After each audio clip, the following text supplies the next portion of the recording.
Thank you so much for kind introduction, and it's a pleasure to be in front of you and my fellow colleagues and those who are medical personnel and those who are professionals who are not medical but in a major way are involved in diagnostics. Now, diagnostic sector world over is responsible for medical diagnosis in at least 70% of the cases. So if you have a patient with fever, so whether it is dengue, chikungunya, malaria, or if it's hepatitis, then it is hepatitis A, B, or E.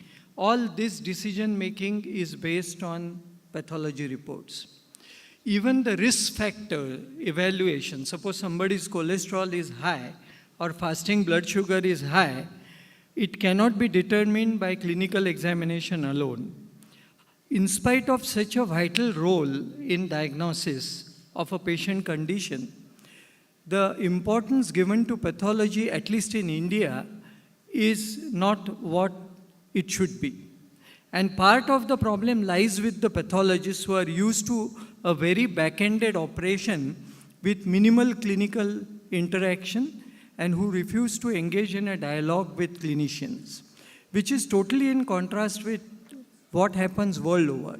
The clinicians are generally much more respectful towards pathologists outside because the pathologist is in a position to question their clinical judgment on many occasions. So for example, somebody has done a radical mastectomy and it has come for frozen section to a pathologist, he can point out that the surgical margin of resection is very close and the surgeon has to revisit the surgery and probably enhance the margin. Having said that, what I would like to highlight is what is the world scenario of diagnosis, diagnostic industry, what is it in India and how it compares with the rest of the world and what are the opportunities and challenges in front of us. Now you will see that pathology or healthcare is not only very country specific, it is location specific, population specific. And for example, if I was to tell you that Sonic Laboratory in Australia would have a growth rate of 8 to 10% and operates at a EBITDA of 10 to 12%. Or you see Quest Labs have consistently shown a single-digit growth for last 5 years with a EBITDA ranging below 15% compared to Indian industry, which was growing earlier at 25% and EBITDA percentages are in the range of 25%, some even exceeding that. So it entirely depends on the country and the business model. For example, there is a company called as SRL Japan, which is different from SRL India, which I had. SRL Japan enjoys 60% market share in Japan and enjoys a growth rate of about 6% and EBITDA margin of 12%. What I find is the most vital difference between the pathology chains abroad, especially in US and India, are two differences. Now, most of the pathology chains abroad have what we call as homegrown or lab-grown tests, which account for almost 30 to 40% of their profits. Now, if I was to look at a balance sheet of Mayo Clinic, they have about 12% EBITDA, out of which almost 35 to 40% EBITDA is coming from lab-developed in-house tests. There are two reasons for that. One, these tests are not commoditized and not open to market pressures. Secondly, they don't come under FDA regulation. If you have done the validation with the existing technology, the FDA doesn't object to lab-developed tests in USA.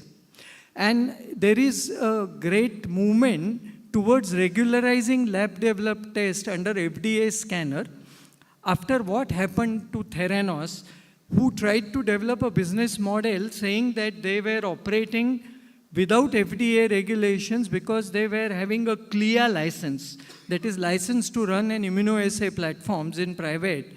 So they were not, according to them, under regulatory scanner.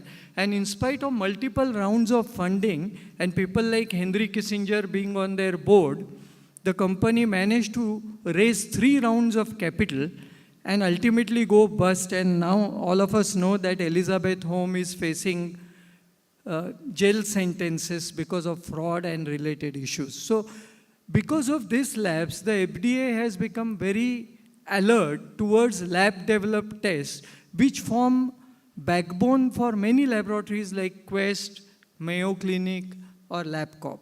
In India, you will not see lab-developed tests being a significant part of business for any of the listed or unlisted players. Even in the hospital industry, you will see very few lab-developed tests.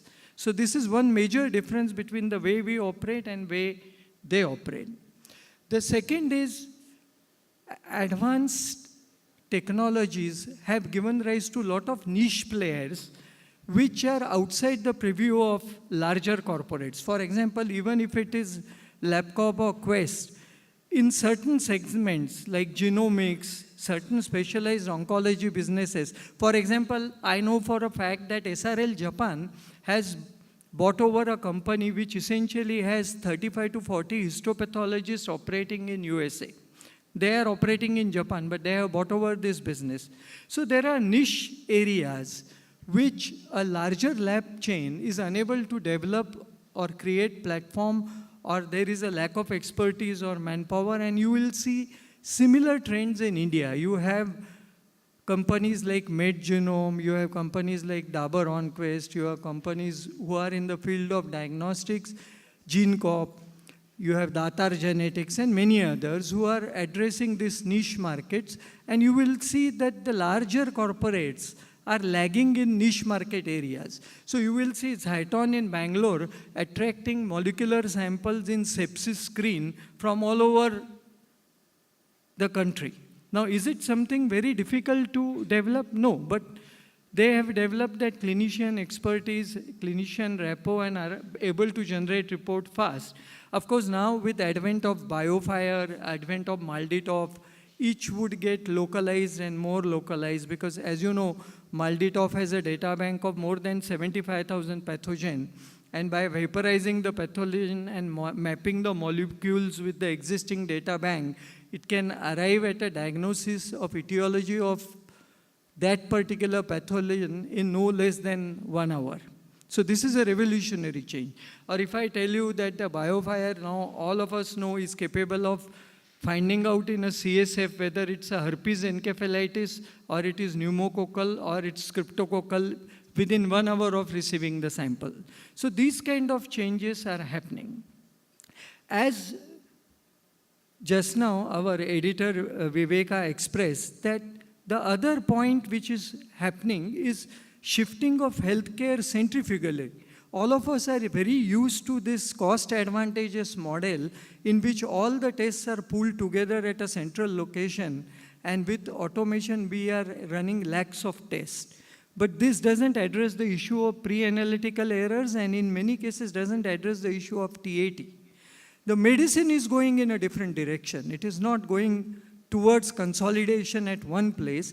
It is going towards not only patient bedside, hospital ICUs, it is also going to clinicians' desktops and clinician offices. So it is moving away from the reference lab. So all of us are aware that tests like troponin or BNP are now done in ICU. When the patient is getting admitted and NT-BNP is high, we can differentiate whether it's a cardiac asthma or a regular bronchial asthma. Similarly, for a diagnosis of myocardial infarct, troponin, high sensitive troponin I or troponin T has become a need and is a part of diagnostic criteria of myocardial infarct. So the medicine is trying to move towards the patient bedside, while our commercial interests want us to consolidate and run it at one place in the least cost friendly manner. Means we want to economize to the fullest, and that can only happen if we have huge volumes.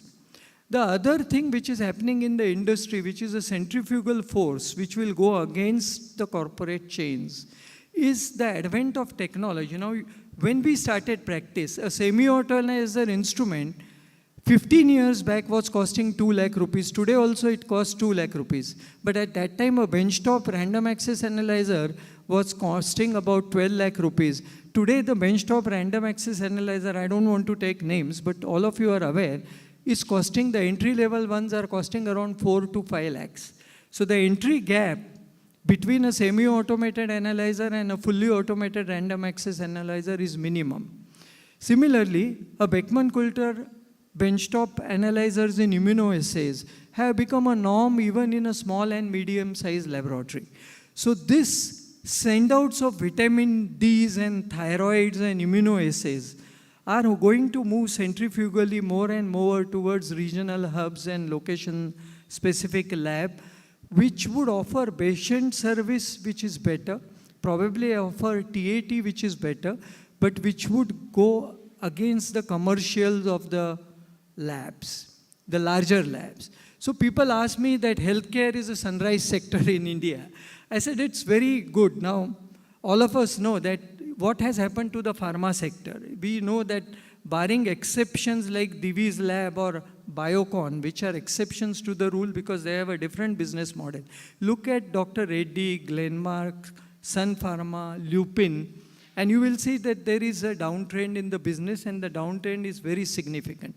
And it's not only because the generics are having price caps, it's also because of the US regulatory actions of issuing Form 483s and submitting their manufacturing hub to regulatory issues.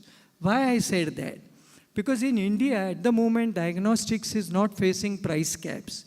There is a list of essential tests from WHO, which is the first step which will take us towards that journey. So don't be surprised that not only Ayushman Bharat, but the list of essential diagnostic would mean that patient would demand it as a self-right, as a part of his basic human rights to have access to diagnostic tests. And when something like that happens, it always moves towards price regulations. Now, people are very brave and they say that we will weather the challenge of price regulation by adopting to newer technologies and cost-saving measures.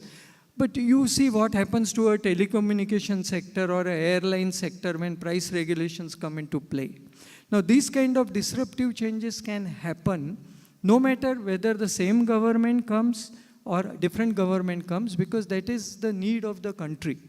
Once the WHO has said that these are the essential tests which should be conducted at taluka level, they, as you know, they have 3 zones from taluka to regional hub to a national level.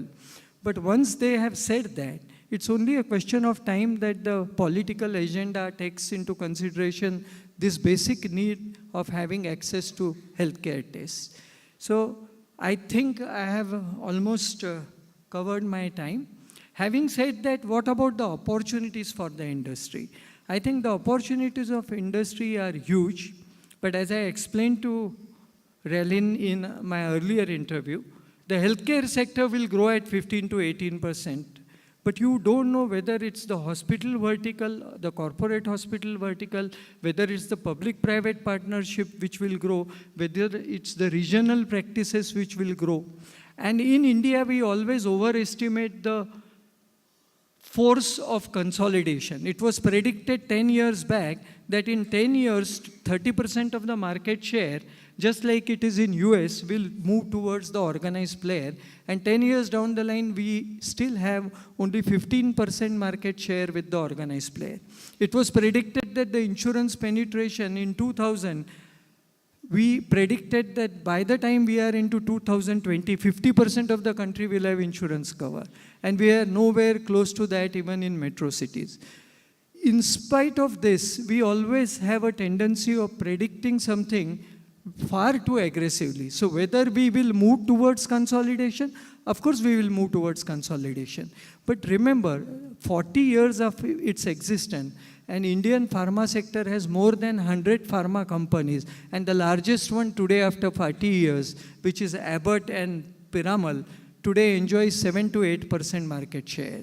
So no need to think that this would happen with the same speed like USA, where you would move towards consolidation and the organized industry would enjoy 70% market share. It will be a journey towards that direction, but it will happen at its own place, which is country specific. I think I have covered some of the global perspective and some which are unique to India. And having said that, I thank once again for the Express Group and Viveka for giving me this opportunity to address all of you. And thank you so much once again. Thank you. Thank you very much, Doctor.